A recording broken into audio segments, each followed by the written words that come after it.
Здравейте, скъпи приятели! Намираме се в Щуроленд, в залата на Щуроленд или къде се... Извинявай, къде се намираме? В кой град?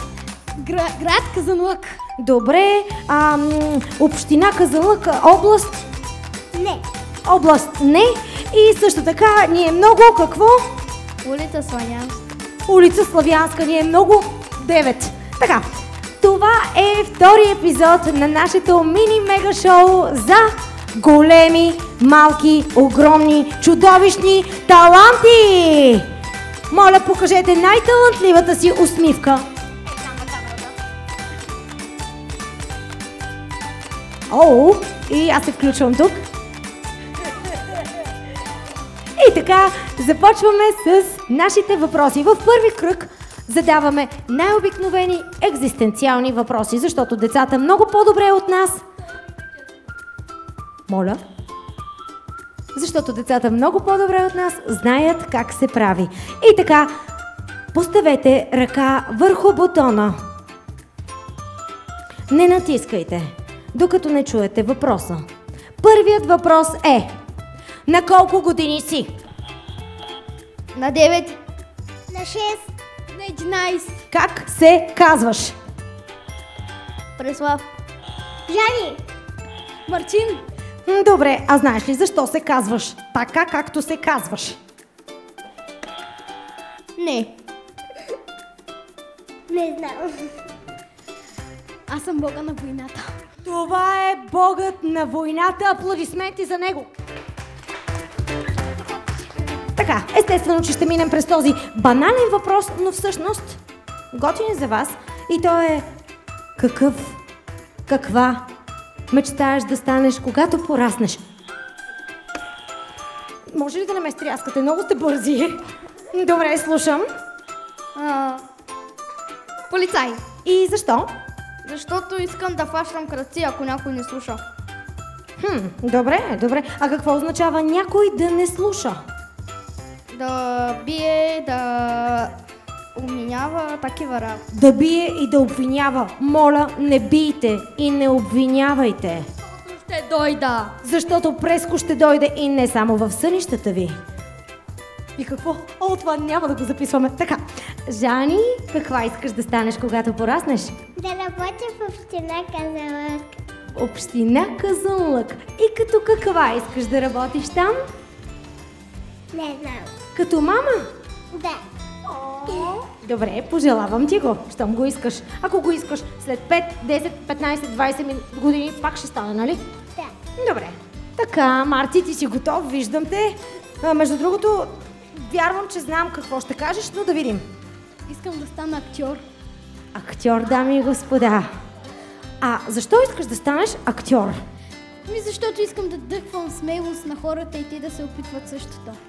Да вдъхваш смелост. Може ли да погледнеш ето към тази камера и да вдъхнеш смелост? И може и нещо да кажеш. Вдъхни.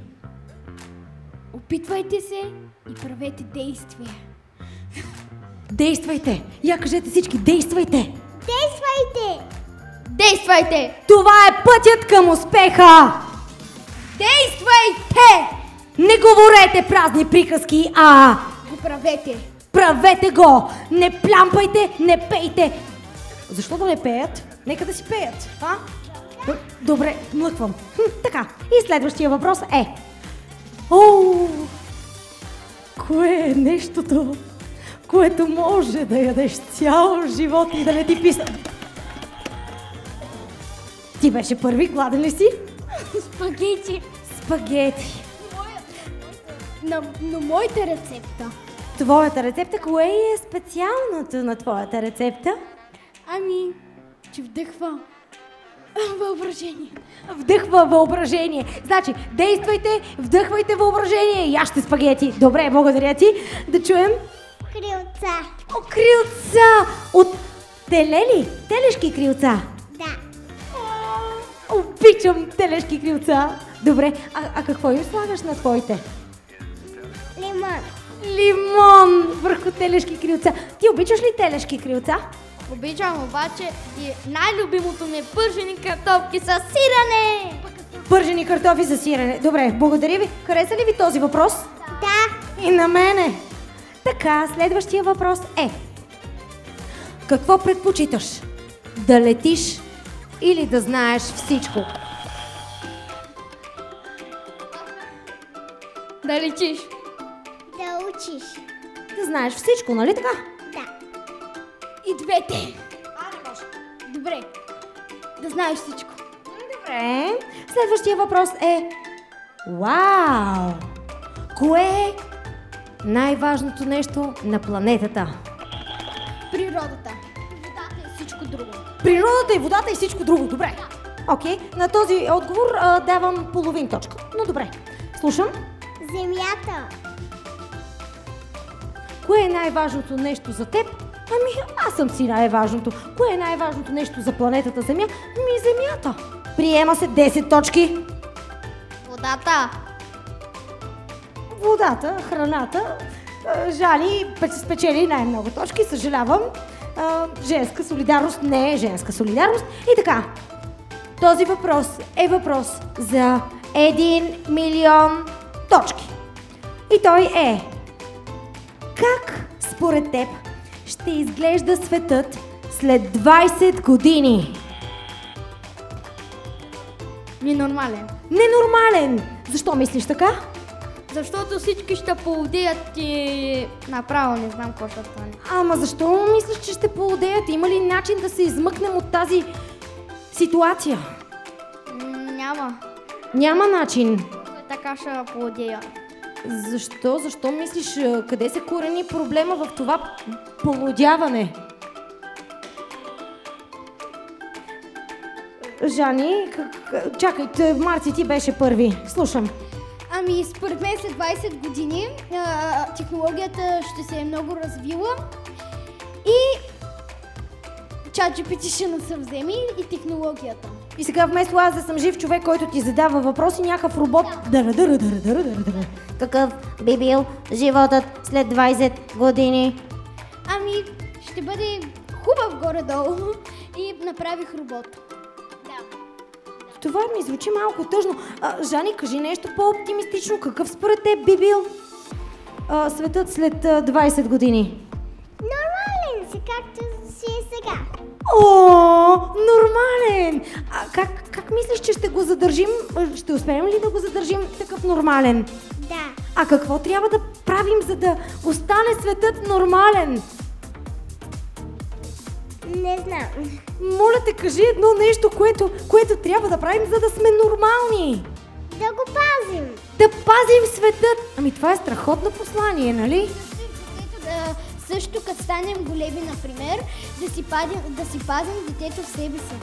Като пораснем, да пазим детето в себе си. По този начин ще можем да запазим и светът. Започват да ми харесват отговорите ви. Интересно. Да видим следващия въпрос.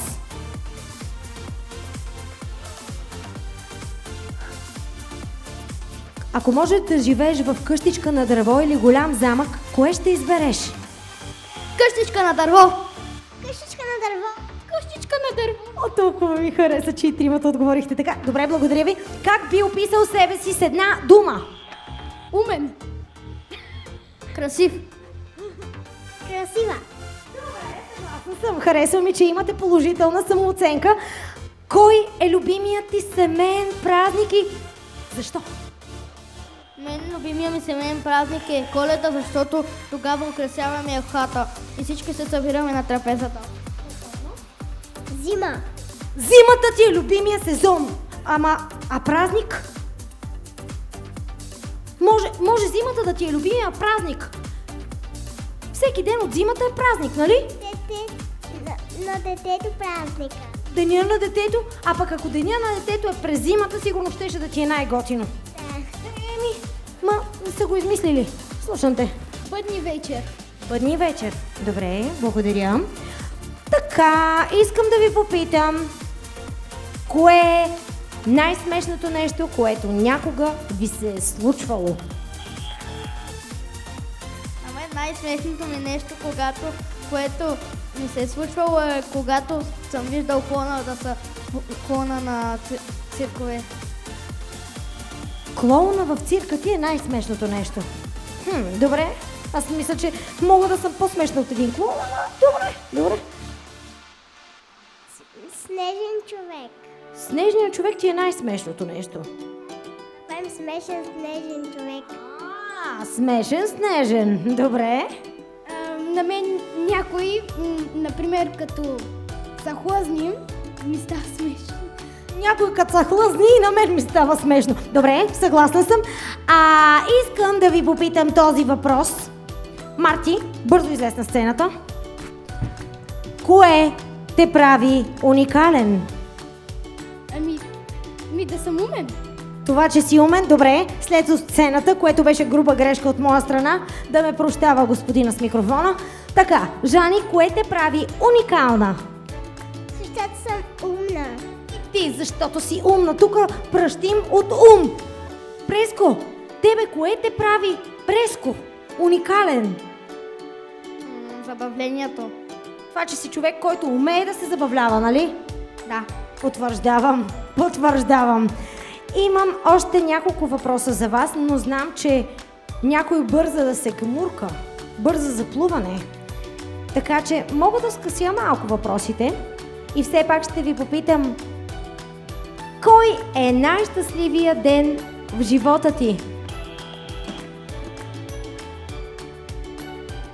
Най-щастливият ден в живота ми е когато се съберем всички на трапезата. Страхотно. На мен най-щастливия ми ден когато отивам на плуване. Тоест днес. Добре, Жани? Когато отивам на градинка, ми е най-щастливия ден. О, обичаш да ходиш на градинка? Да. Защо обичаш да ходиш на градинка? Защото там има много приятелки. Благодаря ти за този отговор. Това бяха няколко въпроса от първи кръг. Не бяха всичките, но вие ми отговорихте честно, нали така? Отговорихте ми бързо. Затова първи кръг е успешен за вашата група. Аплодисменти! Готови ли сте за втори кръг?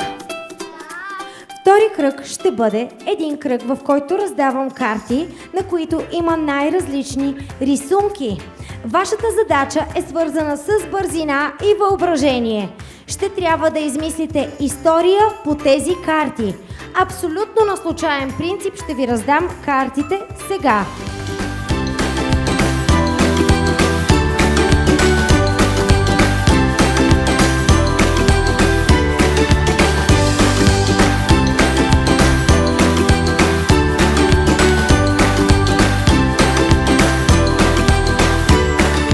Участници имат 1 минута да измислят история по картата, която виждат.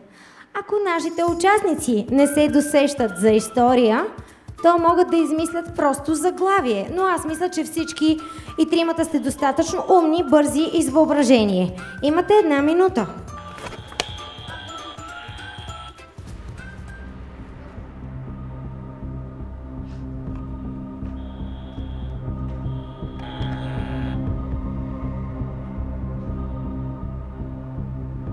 И така, дали сте готови с вашата история? Нека да Едновременно бяхте път на дамите. Нашата дама има едно вълшебно ковчеже, в което има едно сърце или лампа. Да видим и да чуем твоята история. Аз отворих чест и намерих лампа сърце, която си помислих, че ми е подарък от приятелката ми. Добре, за рождения Ми ден. и бях много Щастлива. Аплодисменти! О, добре. Тук имаме една карта с множество шапки. Преско е решил да измисли заглавие. Фокусникът. Заглавието е Фокусникът. Аплодисменти! Измъкна се. тук имаме един подводен свят. Марти, разчитам, че си измислил история. Добре. Може да го насочиш към камерата. Това е подводно селище, в което има хора, които са от живите, които са в горния свят и искат да разберат това селище и да комуникират с хората. Обаче хората могат да дишат под водата и са като Аквамен. Това е светът на Аквамен. Да. Много ти благодаря. Аплодисменти за това въображение. А сега имате едно предизвикателство за бързина и въображение. Имате точно 10 секунди да нарисувате кон. Кой е първи на ме интересува? Давай.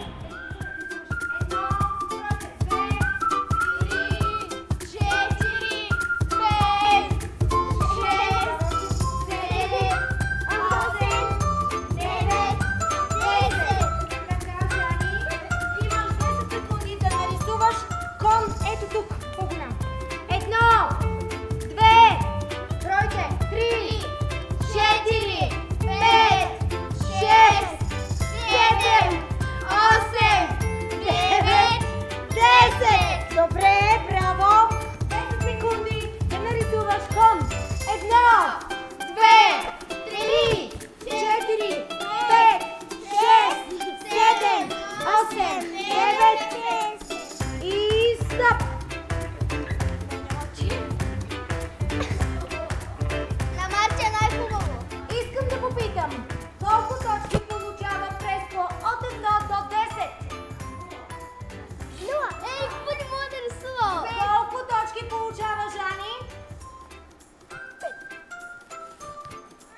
5 точки? Да. Добре.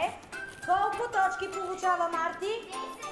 Съжалявам много, но това, което нарисува Марти е лама. Всички получавате общ резултат 0 точки!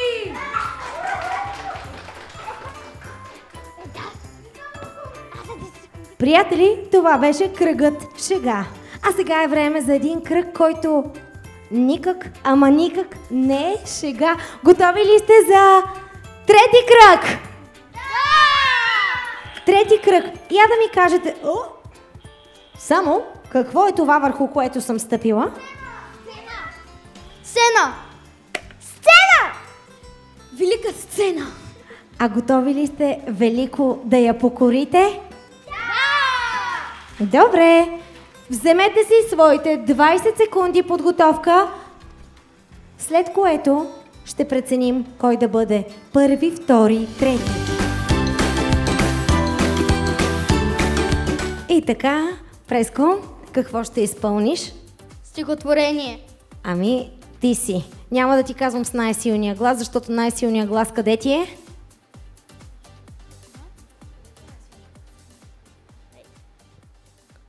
Тук ли? Добре. Добре. Носиш си го в сърцето. Окей, заповядай.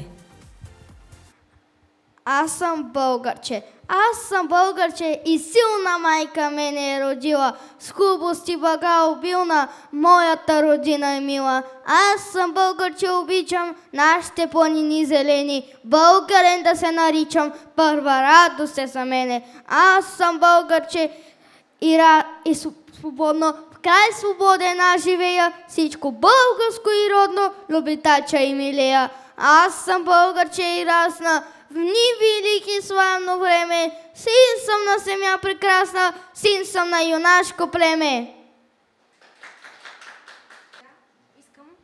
След това прекрасно изпълнение искам най-артистичния поклон, защото колкото по-дълбок е поклона, толкова по-силни са аплодисментите. Давай! Много ти благодаря! Жани, какво ще ни изпълниш? Червената шапчица. Това песен, стихотворение или приказката ще ни разказваш? Танц. Танц на червената шапчица. За първи път пред вас. Жани, ти си.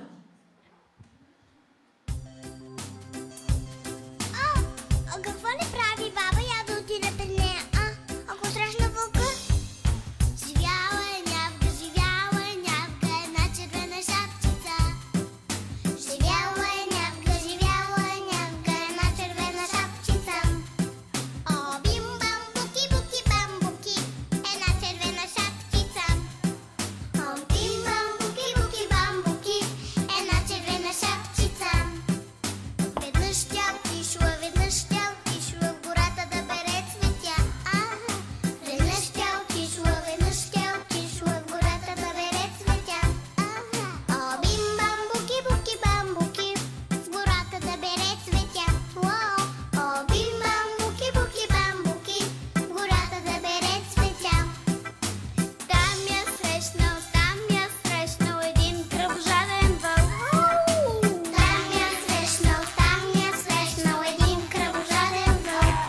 къде живее баба ти? Бам-бам, къде живее баба ти?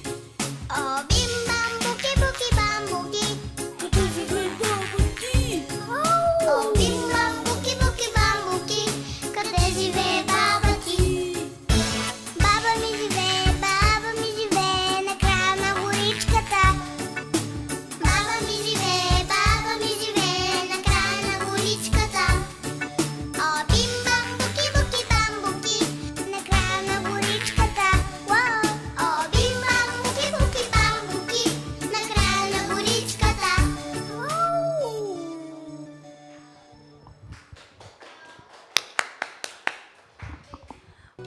И така, Марти, какво ще изпълниш? Ще изпълня стихотворение. На Кирил и Методий, о, учители творци, смели войни и светци, ние, цветя безчет, китим образа ви свет. Чудни солун вероди, вие бяхте 2 звезди, а над нашата страна бе безбродна тъмнина. Вие запалихте лъчи, вие ни дадохте очи, пратихте ни братски зов, пратихте ни богослов. Слава, слава пеем днес, вечна слава, вам и чест. Ние вием днес венци, вамо войни и свенци.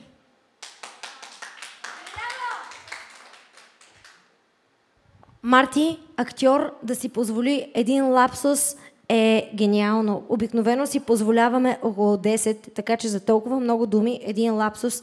Поздравления тотални за него. Аплодисменти. И така, сега моля всички участници от втора група, Жани, Преско и Марти, да заповядате на сцената, защото това е вашия звезден миг. Защо казвам звезден миг? Жани, заповядай в средата. Може да се хванеш под ръчичка или за ръчичка с двамата кавалери. Сега предстои една заря, която е специално за вас и за вашия мини-мега талант. Моля, затворете очи. Ще броя до 3. Пожелайте си нещо, което много, много, много силно искате да се сбъдне. Мислите ли си за него? 1, 2, на 3 казваме мини-мега шоу. 3! Гледайте нагоре! Я помахайте ни! Помахайте ни! Гледайте насам, приятели, към нас! И може да се поклоните. Вашето желание ще бъде сбъднато съвсем скоро. Благодаря ви, аплодисменти за втора група! И тук имаме един огромен асистент. Това беше нашето мини-мега шоу. Благодарим ви за това, че го гледахте. Надяваме се да ви е донесло положителни емоции, както на нас самите. В коментарите може да напишете името на детенцето, което ви е докоснало най-много. Благодарим ви. До нови срещи!